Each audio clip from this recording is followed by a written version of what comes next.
Do'stlar, hammaga salom. Kim Rossiyaga kelib karta zakaz qilmoqchi bo'lsa, agar qilmagan bo'lsalar, shu bankni tavsiya qilaman. Bu T-bank.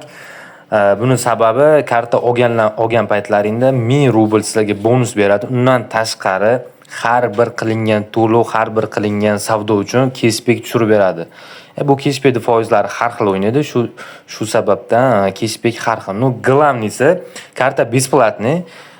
Karta zakaz qilasizlar, tanlaysizlar, qanaqa shaklda, qanaqa ko'rinishda bo'lishi kerak, turini tanlaysizlar, zakaz qilasizlar. Kartani uylarda, eshiginglarda tagigacha olib kelib beradi. Faqat kerakli dokumentlar olib, kartani оформить qilsalaring bo'ldi. Absolyutno bonusni sразу tushirib beradi. Karta ishga tushgandan keyin kartaga pul solib ishlatish boshlashlaring bilan bonus tushiradi. Men yaqinda ochdim. Bu nimada ko'rishlik mumkin. 586 rubl уже men bonus olganman.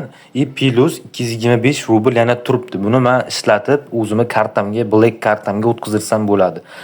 Mana shu videoning pastidagi silka bilan o'tib karta zakaz qilinglar. Hammasi besplatniy, ishonchli, защита 100% himoyalangan, hamma narsa zo'r.